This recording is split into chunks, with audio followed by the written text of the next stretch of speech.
micrófono, pero muy buenas tardes. Bienvenidos al ciclo de charla de la Facultad de Ciencias. Muchas gracias por acompañarnos. Esta es la última charla del ciclo del 2017. Esta tarde contamos con la participación de la doctora Jocelyn Tapia, académica del Instituto de Ciencias de la Tierra de la Universidad Austral de Chile.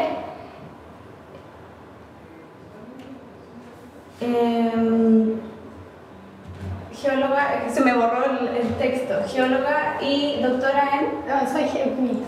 Geoquímica, sí. Doctora en geología. En ciencia, mención geología, pero especialidad geoquímica.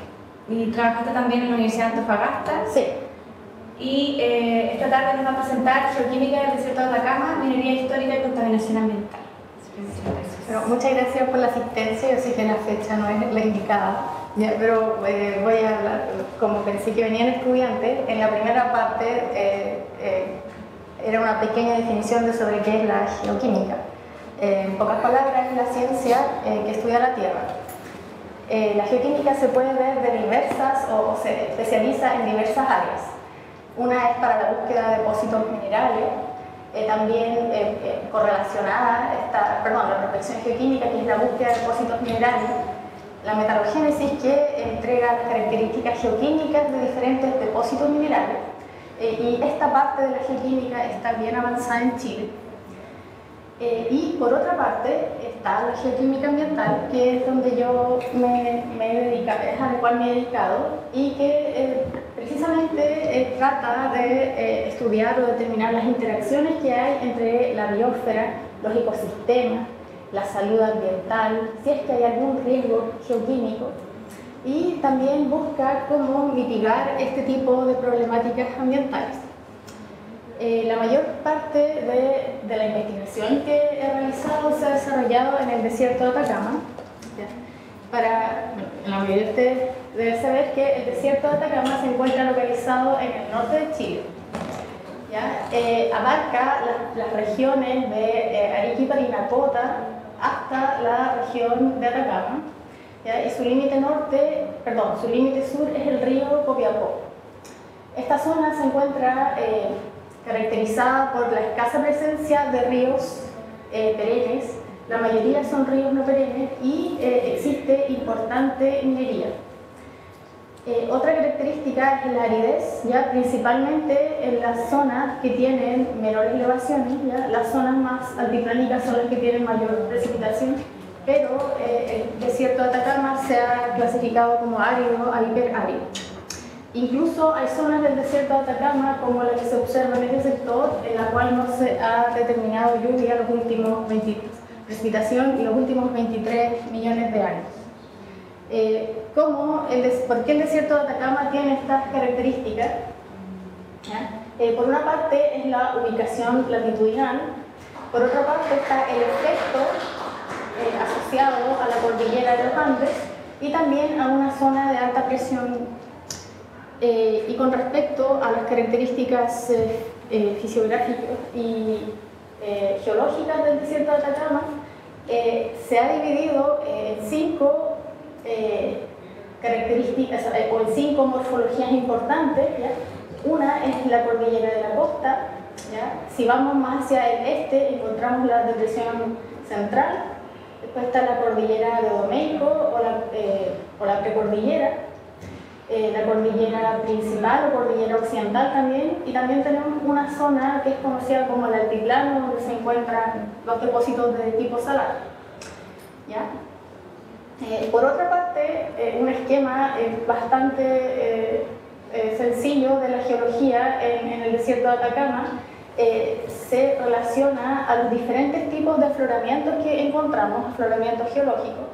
Tenemos rocas más viejas, o que se conoce como basamento paleozoico, y este basamento paleozoico también se encuentra intruido por diferentes afloramientos ígneos. Y la principal característica es que los afloramientos más viejos se localizan en la zona occidental y los afloramientos más jóvenes se encuentran en la zona occidental. Los afloramientos más viejos se encuentran en la zona occidental y los más jóvenes en la zona oriental. ¿ya? Y esto se ha relacionado con la migración del arco volcánico de Chile desde el periodo Jurásico hasta la actualidad, y está migrado hacia el oeste. ¿Ya? Otro registro asociado a esta migración del arco fueron diferentes tipos de franjas, ¿ya? Que tienen diferentes tipos de mineralización. Las más conocidas se encuentran en la cordillera de la costa. También tenemos franjas importantes en la cordillera de Domeico y también tenemos algunos depósitos en la cordillera principal. Y otra característica es que en las cuencas, ya sea cerca de la cordillera de la costa o al este de la cordillera de la costa, y en las cuencas altiplánicas existen también otro tipo de depósitos minerales, pero que se asocian más a sales, ya como por ejemplo el litio o los nitratos y el yodo. Entonces, en base a información que hemos ido recopilando en función del tiempo, hemos hecho como una caracterización de la geoquímica que existe en el desierto de Atacama. Para esta recopilación bibliográfica se basa en rocas, ¿ya? En sedimentos, en suelo, en precipitados salinos, ¿ya? Y también en diferentes tipos de agua.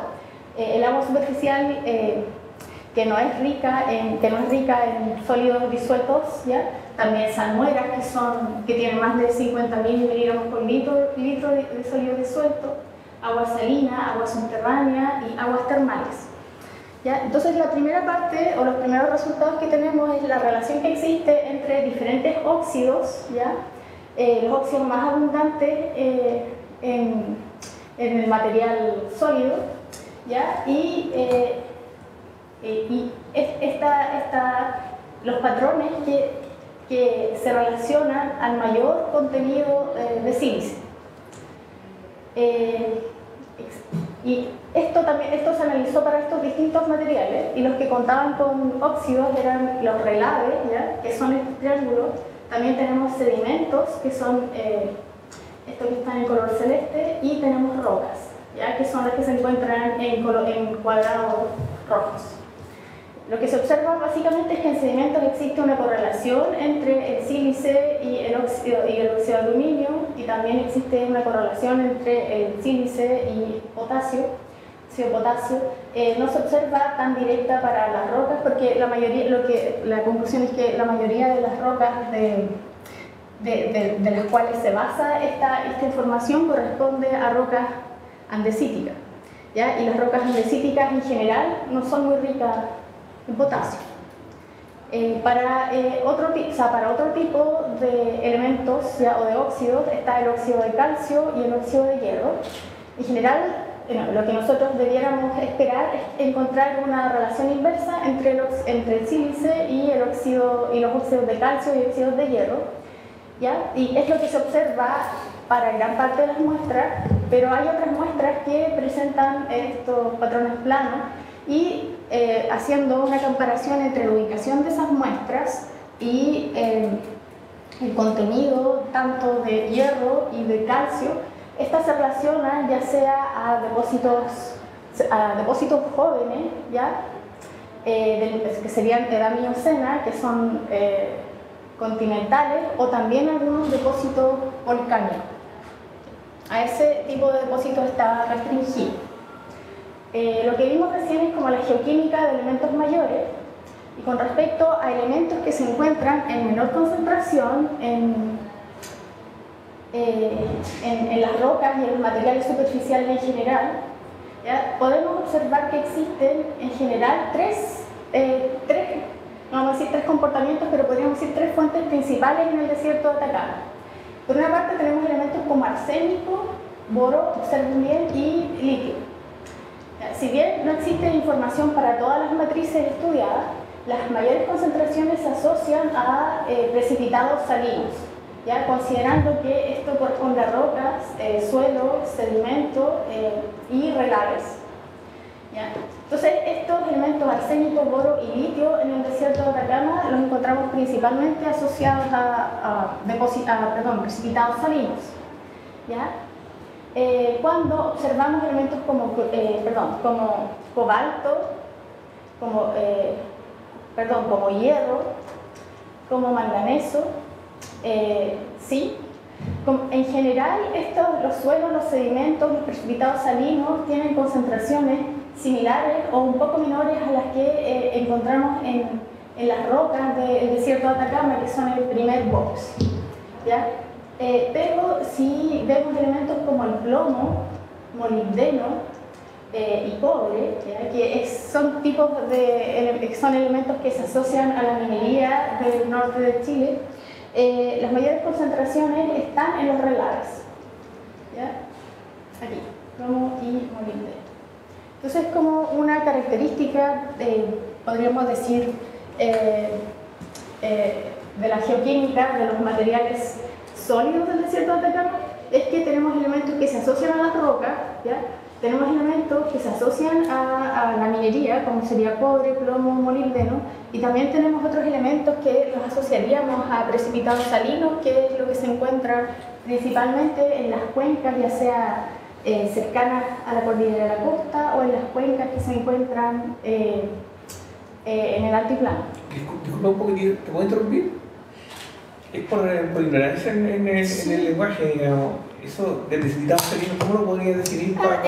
Puede ser como todos los depósitos, las sales, puede ser el yeso, puede ser carbonato, o sea, los depósitos que habitan y otros, estos depósitos salinos en general son ricos en potasio, en boro, en litio, en arsénico también. Es lo que con frecuencia uno observa en el desierto, digamos.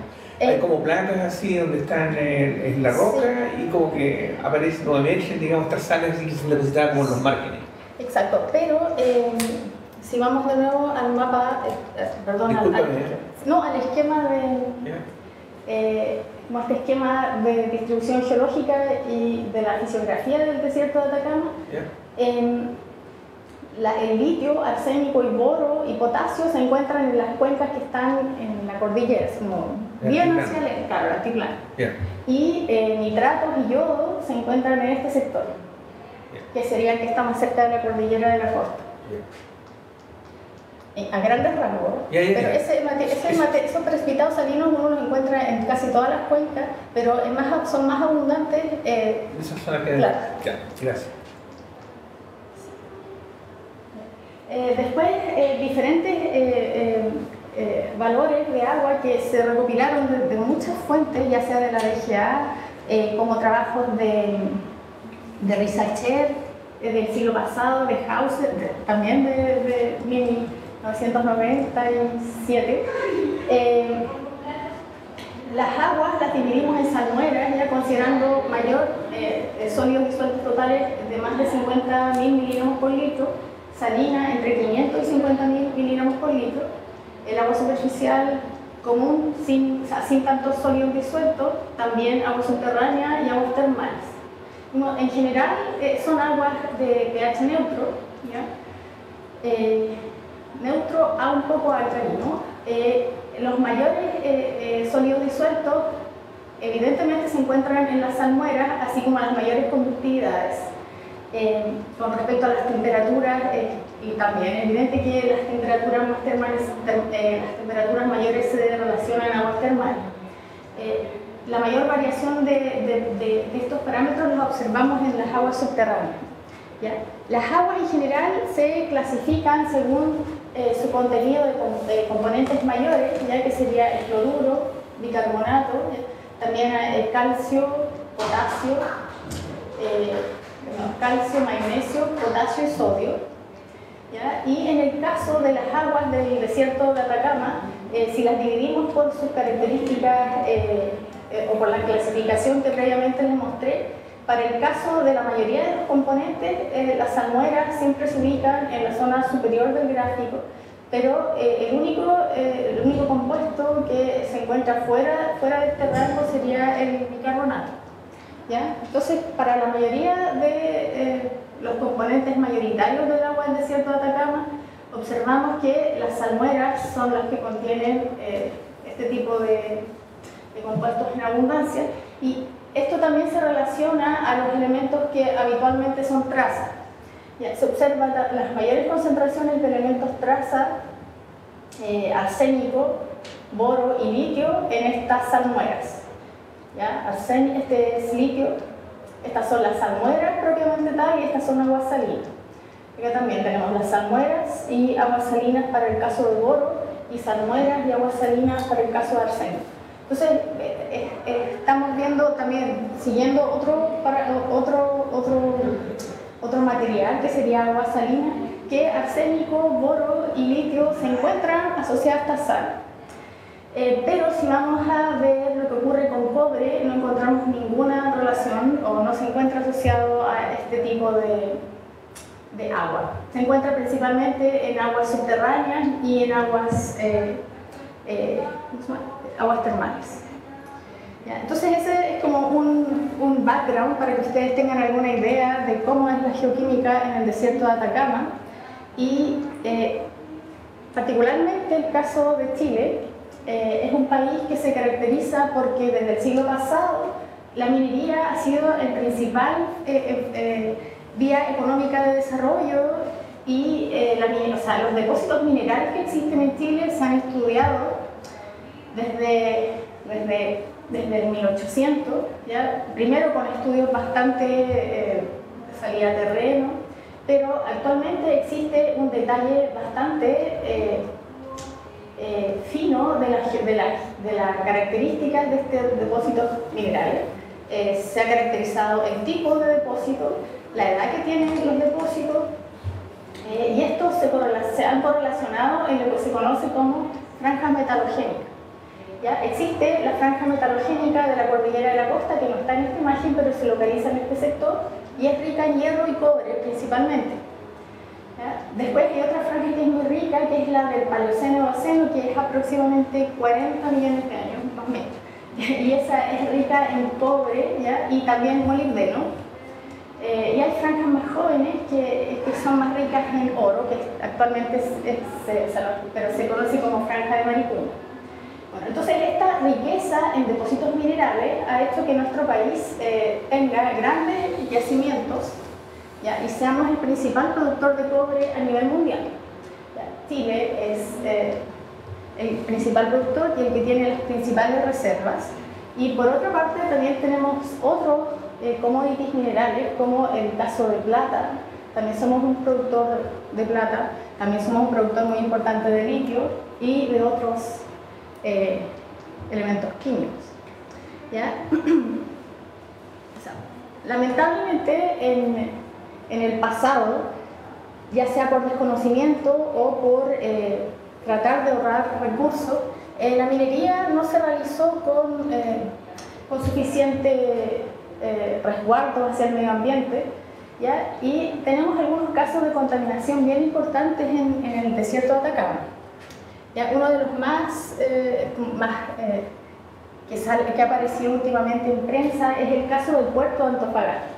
¿Ya? Antofagasta se encuentra en el norte de Chile, es la segunda región del país. Se encuentra asociada a varios depósitos minerales, ¿ya? Y estos depósitos minerales son de distinto tipo, ¿ya? Y también se encuentra asociada a problemas de contaminación histórica que lo han relacionado a la minería, ya sea de la minería directa que ocurre acá en Chile o minería que ocurre en otros países, ¿ya? Eso es el primer caso que hubo de contaminación bastante conocido, es el arsénico en el agua, ¿ya? Y el arsénico en el agua se relacionó principalmente al aumento de la población de Antofagasta y este aumento llevó a que se recurriera a recursos de agua ricos en arsénico y la población estuvo consumiendo crónicamente arsénico hasta que se detectó y se empezó a frenar el problema a través de tratamiento de agua. Posteriormente, en el puerto de Antofagasta, que es el que está acá, y en el sector de ferrocarril, que se encuentra un poco alejado de este círculo, se tenían acopios de plomo que venía desde Bolivia. Y estos acopios de plomo se encontraban sin protección y en los años 90 hubo una alerta sanitaria, o sea, a fines de los 80, principios de los 90, alerta sanitaria en Antofagasta porque había niños contaminados con plomo.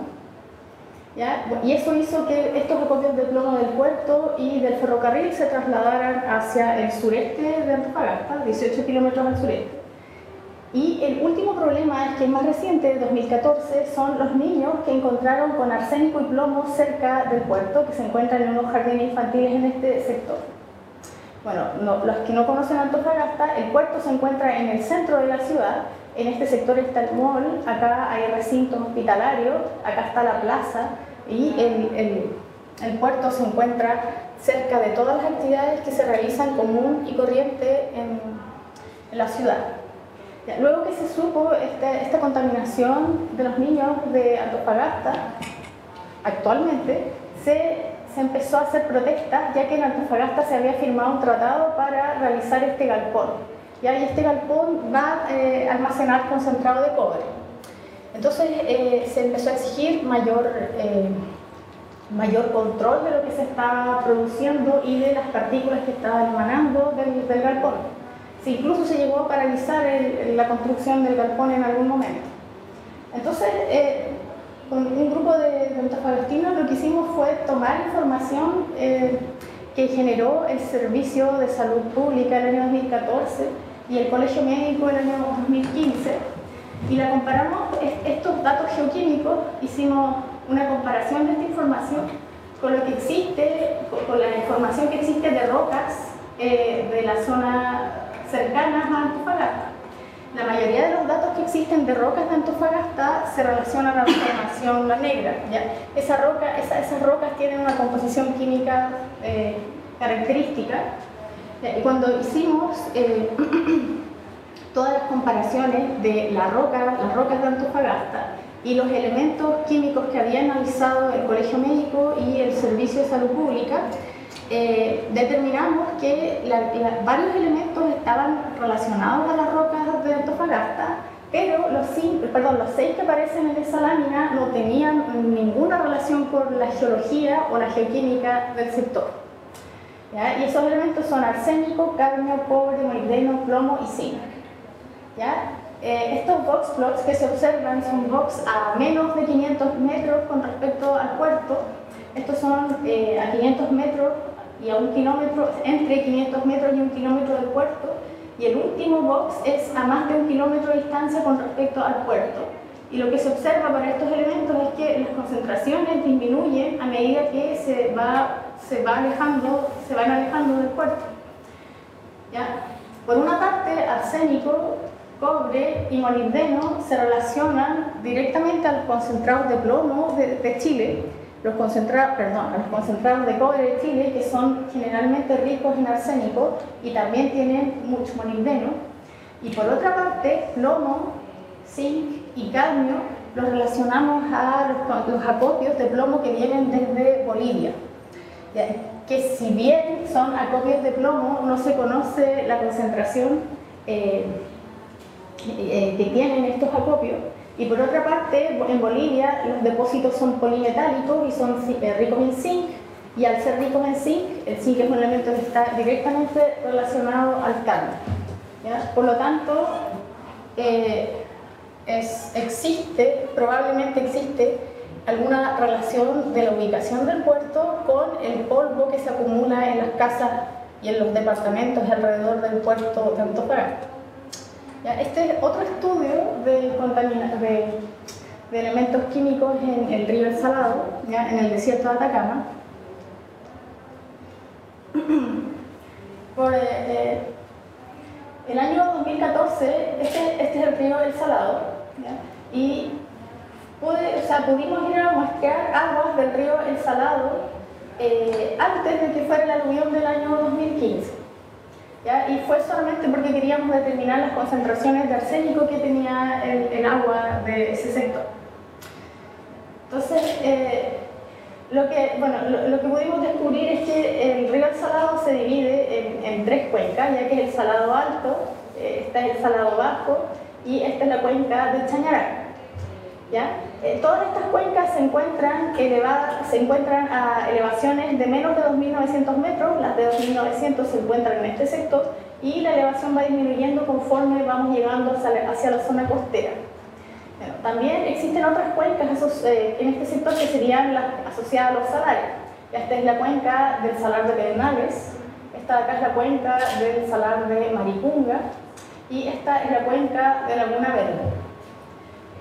Bueno, hay algunos elementos químicos que se relacionan a características naturales, como por ejemplo la presencia de volcanes, ¿ya?, que están en este sector, también a la presencia de aguas termales, que en este sector tenemos algunas aguas termales, es la que pudimos mostrar y hay otra acá en la Laguna Verde.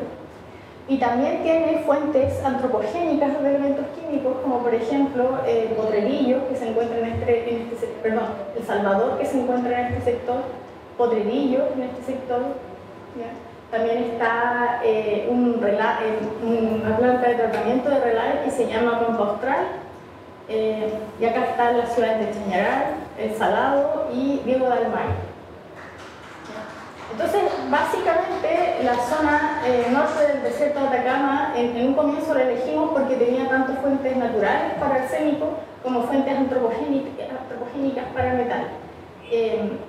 Y por otra parte, se encuentra asociada, como la mayor parte del desierto de Atacama, a estas franjas metalogénicas que definimos previamente en la presentación.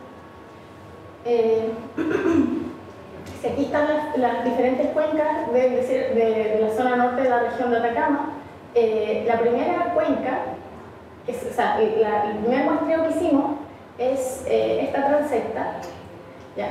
Que sería la transecta más occidental. La geología de este sector se caracteriza por la presencia de rocas que son más viejas. ¿Ya? Tiene rocas del Paleozoico, tiene rocas de diferentes tipos viejas, y tiene pocos afloramientos nuevos que serían, por ejemplo, ese que está en ese sector, que son del Mioceno y son depósitos continentales. ¿Ya?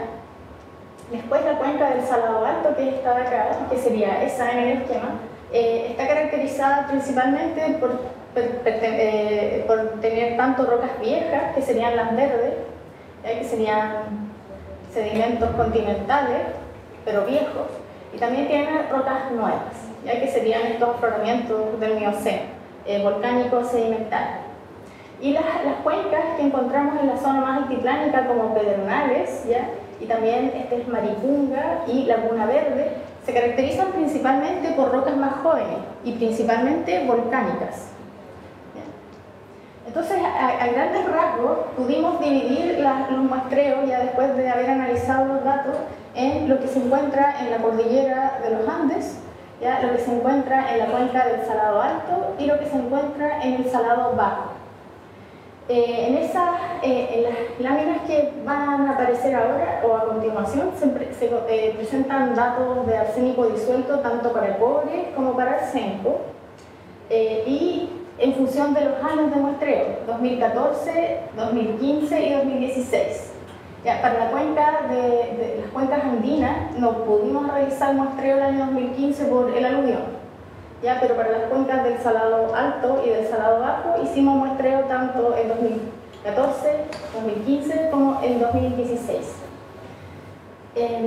Bueno, si empezamos a ver el arsénico, se observa que entre el 2014 y el 2016 hubo en promedio un aumento de la concentración de arsénico, pero en general en este sector las concentraciones son mayores que en la cuenca del Salado Alto, ¿ya? Y la cuenca del Salado Bajo era la que presentaba las menores concentraciones en el año 2015, y en general es la que presenta las menores concentraciones, pero lo que ocurrió el año 2015, justo después del aluvión, dos meses después del aluvión, es que hubo un incremento importante en las concentraciones de arsénico, ¿ya? Y esto ocurrió porque normalmente la cuenca del Salado Alto, ¿ya?, en los años normales no se encuentra conectada con la cuenca del Salado Bajo. Esta conexión ocurre eventualmente cuando hay lluvia y cuando la lluvia logra que ambas cuencas se conecten de forma superficial. Entonces, se observa que efectivamente el año 2015 la conexión hidrológica produjo este aumento, ¿ya? Y en el año 2016 las cuencas nuevamente se encontraban separadas y no observamos este incremento en la concentración, y vemos que empieza a disminuir nuevamente. Bueno, y esto es como un dato los 10 microgramos por litro es la concentración que se exige normativamente, pero vemos que en la zona norte de la región de Atacama, la mayoría de las muestras y en la mayoría del tiempo es imposible que el agua tenga esas concentraciones por factores naturales. Por otra parte está el cobre, ¿ya? Que en la zona de los Andes presenta las menores concentraciones. En la zona del Salado Alto o en la cuenca del Salado Alto, que es donde encontramos la mayor minería asociada a cobre, que sería esta, ¿ya? Es donde presenta las mayores concentraciones promedio, y esta estrella representa a la zona cercana a la fundición de Potrerillo, que durante los 3 años consecutivos, ¿ya? Es la que obtuvo las mayores concentraciones de cobre. Al igual que para el arsénico observamos un pequeño incremento el año 2015. ¿Ya? Entonces, por una parte vemos que existe una influencia de los aluviones en la composición química de las aguas, pero para el caso de los sedimentos, ¿ya? O de los precipitados, en este caso, no, perdón, son solo sedimentos. La zona de la cordillera de los Andes, el Salado Bajo y el Salado Alto y el Salado Bajo, lo que se observa en general es que el año 2016 las concentraciones tanto para arsénico como para cobre tienden a incrementar o tienden a aumentar el promedio. Nosotros, ¿cómo explicamos esto?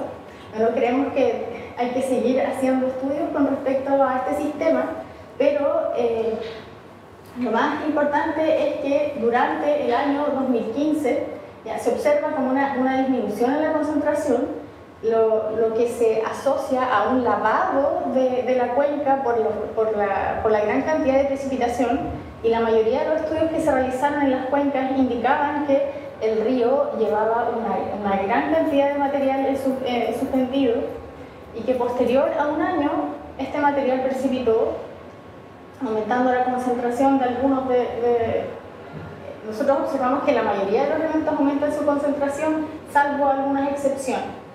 Bueno, y si quieren, esas líneas representan algunas recomendaciones internacionales como para tener referencia, y la que se encuentra más abajo es la concentración de cobre y de arsénico para la corteza continental superior.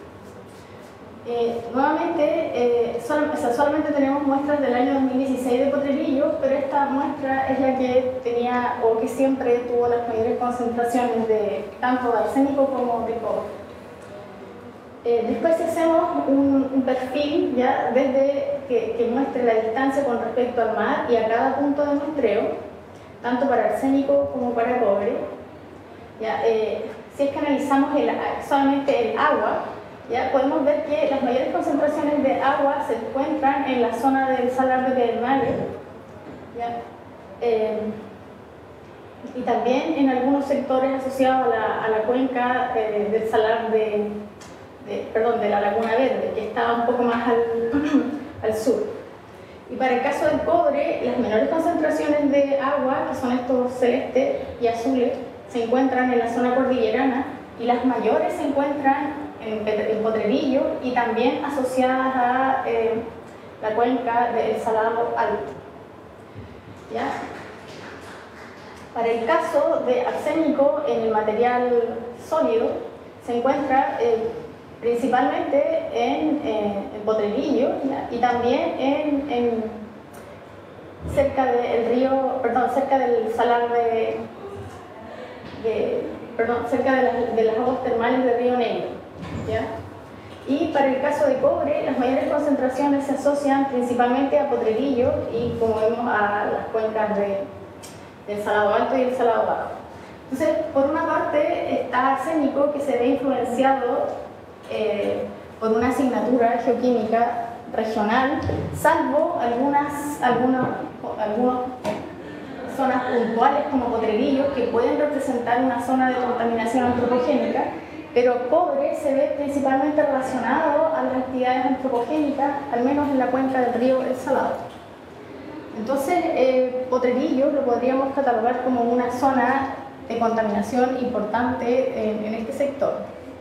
¿Ya? Y lo último que hemos estado trabajando es la caracterización de la mineralogía de contaminantes en el río El Salado también.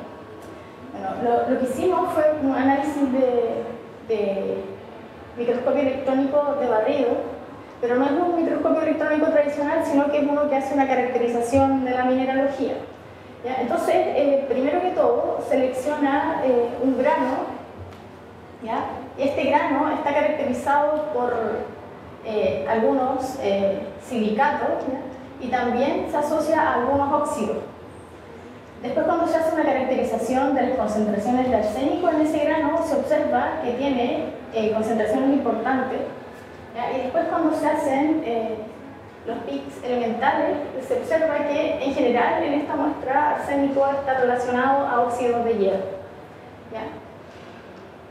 También lo que hicimos fue una separación magnética de diferentes granos de óxidos de hierro para ver si es que el arsénico podría correlacionarse con magnetitas, por ejemplo. Bueno, y no encontramos que existiera alguna correlación evidente con las magnetitas, pero sí en la superficie de estos minerales se adhieren algunas, no son minerales, sino que son mineraloides, no tienen, son agregados cristalinos, ¿ya? Y en esos agregados, algunos de ellos muestran concentraciones elevadas de arsénico. Entonces, por el momento, eso es lo que está la investigación de la mineralogía de arsénico en el desierto de Atacama. No sé si les quedó más o menos clara la presentación, pero a grandes rasgos lo que podemos hablar de la geoquímica del desierto es que dependiendo de las unidades fisiográficas, ¿ya? Podemos encontrar diferentes tipos de commodities, naturalmente, en Chile. Por ejemplo, en la cordillera de la costa, cobre y hierro, principalmente. En la depresión central, nitratos y yodo. En la precordillera, principalmente cobre y molibdeno. Y en el altiplano, principalmente litio, boro, potasio. ¿Ya? Y en la zona de la cordillera principal también hay depósitos de oro y de plata. Entonces, estos serían anomalías geoquímicas puntuales para esos sectores y donde encontremos los depósitos minerales. Por este motivo, Chile es un país que se ha reconocido mundialmente como un país minero, ¿ya? En nuestro país, la actividad minera histórica en general no tuvo un control o una regulación ambiental y se basaba en el extractivismo. Este comportamiento de basar la economía en el extractivismo trajo bastantes consecuencias ambientales. Hasta el momento, las principales consecuencias se han dado en la zona norte del país. Y hay varias zonas del desierto de Atacama, como vimos ejemplo, la zona norte de la región de Atacama, también Antofagasta, también se sabe que Tocopilla está severamente afectada por la actividad minera, han sufrido el impacto de la actividad extractivista. Entonces, como última idea, queda mucho por estudiar para poder mejorar la calidad de vida de las zonas mineras del norte de Chile. Yo quisiera agradecer su presencia hoy día y me gustaría saber si tienen algunas preguntas.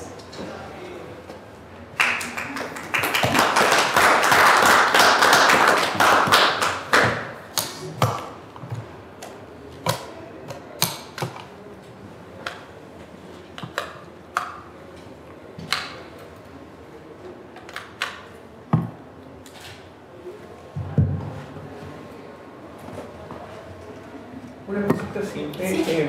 Mira, tú contaste en varios aspectos relacionados con los minerales. Gracias. Con los minerales y luego esta diferenciación, digamos, los diferentes niveles en la región y la comparación también respectiva antes y después de estos eventos que eran para la calidad del agua.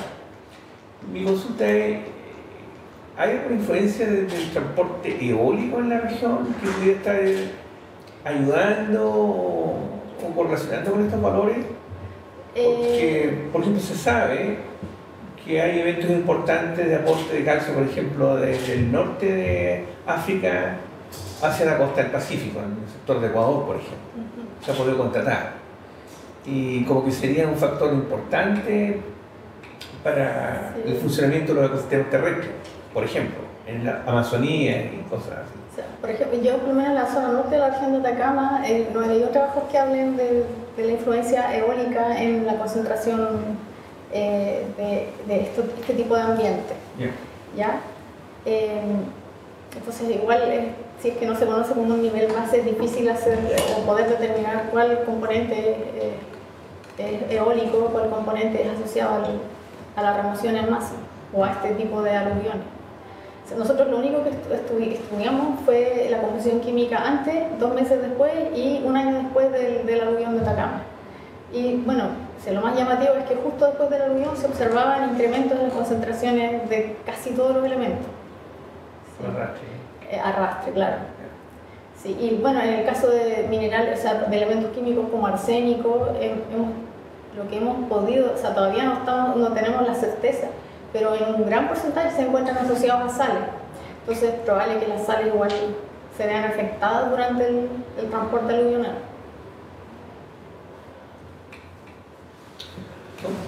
Siguiendo un poco con el mismo tema, me queda bastante claro el tema de por qué los valores aumentan así de manera bien drástica, mirando los valores con el aluvión, pero ¿cuáles son los mecanismos que hacen ese decrecimiento en los valores dentro de un año? O sea, es bastante rápido y también a mí me viene un poco de sorpresa.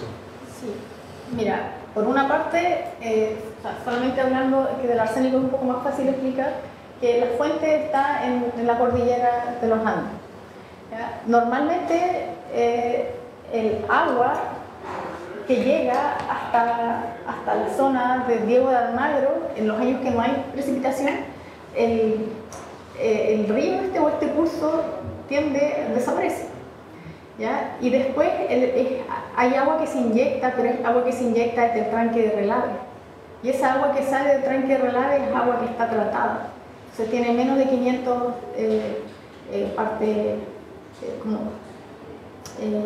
menos de 500 ppm como de material disuelto. Entonces ahí las concentraciones que aparecían en el año 2014 sin la influencia del río eran mucho menores que el año 2015. ¿Por qué existe esta disminución? Bueno, porque cuando no hay precipitación, el sistema tiende a tener una evaporación muy rápida y como el arsénico se asocia a las sales, tiende a precipitar con las sales. Esa es una de las explicaciones, pero claro, falta mucho más detalle para poder entender. No, por una parte no hay ingreso de agua y la poca agua que queda empieza a evaporarse y a precipitar en forma de sal. O sea, no es que desapareció, sino solamente se pasó de la fase acuática y precipitó al sedimento, digamos. Claro, acá se puede observar incremento en las concentraciones en general el año 2016. Esa es una de las probables explicaciones. Pero claro, falta hacer mucho más estudio de mineralogía para ya decir si efectivamente son las sales las que controlan el comportamiento del arsénico, no así del cobre.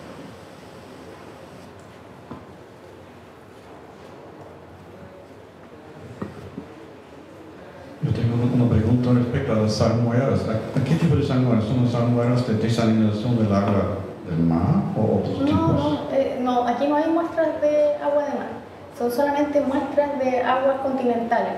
Y las salmueras son las que se ubican en los salares. Bueno. Sí.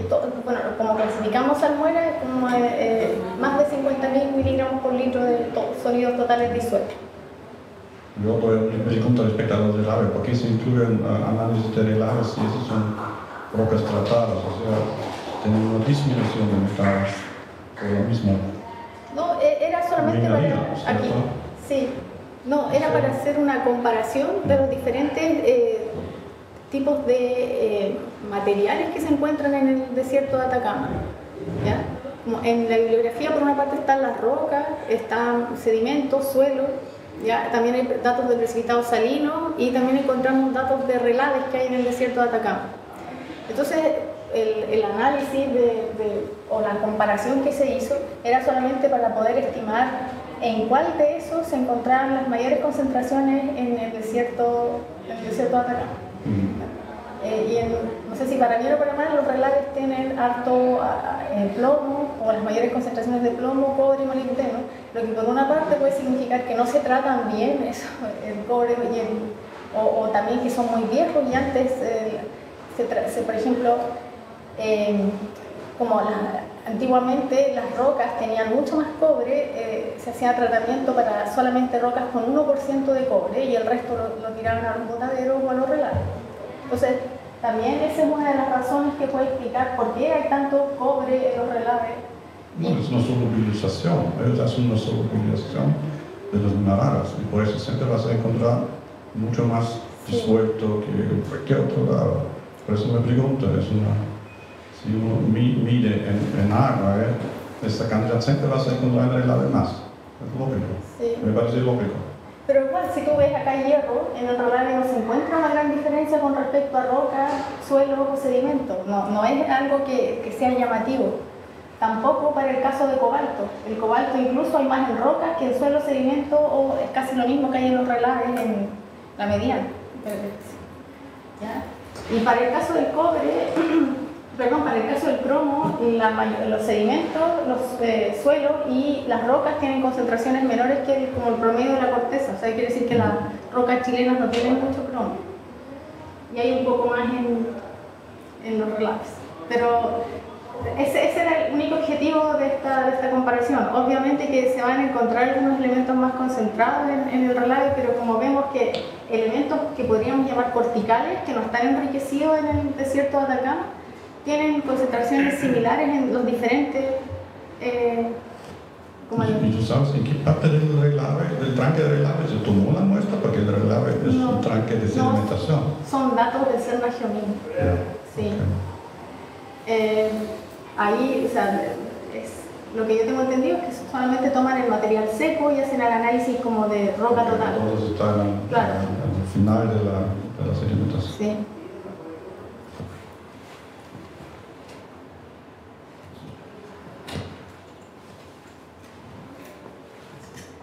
Buenas tardes. Yo quisiera consultar respecto al tema del agua.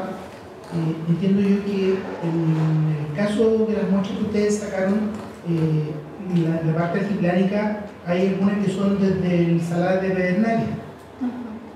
Y según tengo entendido yo, El Salvador y Diego Almagro toman de esa agua.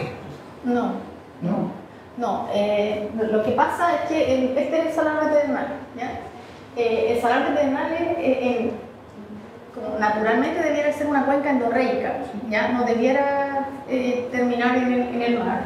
Se me olvidó decirlo en la presentación, gracias. Pero los años 30 del siglo pasado hicieron una canalización que se encuentra en este sector, donde está esa muestra.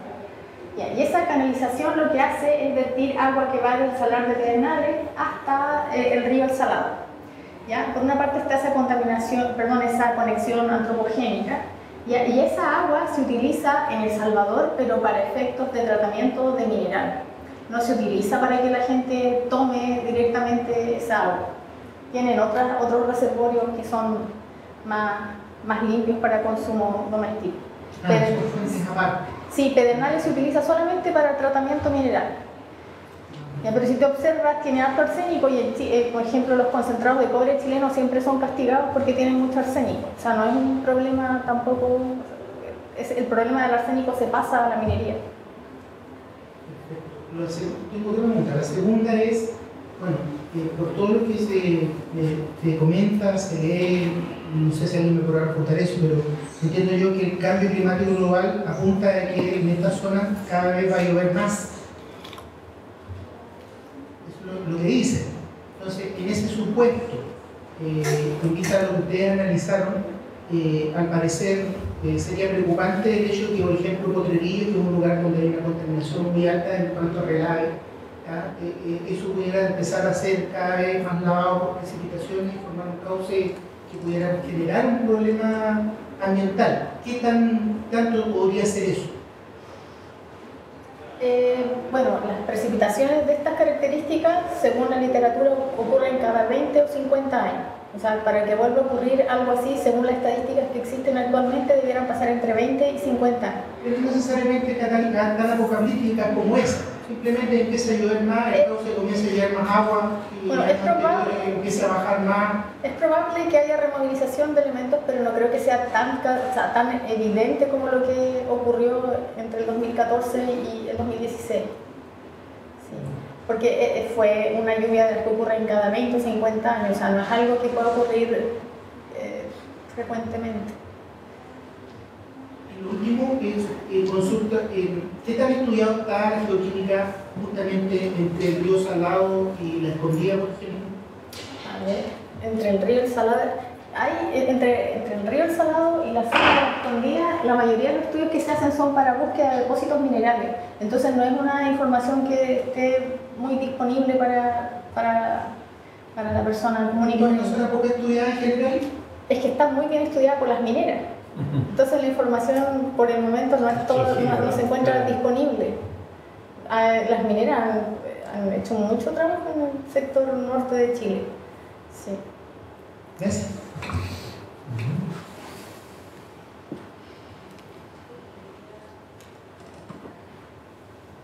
¿Y a ti te han pedido estudios de mineral? No, nunca he trabajado para una minera. ¿Y tú continúas tu investigación en el sector de Atacama ahora? No sé, tengo que tratar más los datos de mineralogía, pero no tengo más campañas de muestreo por el norte. ¿No van con estudiantes? No. Es que lo del norte empecé en la Universidad de Antofagasta, claro. Y después con el PAI fui de nuevo a tomar como el año 2016, eso es el año pasado. Y bueno, los recursos no son muy abultados como para poder llevar estudiantes. Sí, acá al sector de la región de los ríos llevé a mi estudiante Cristóbal.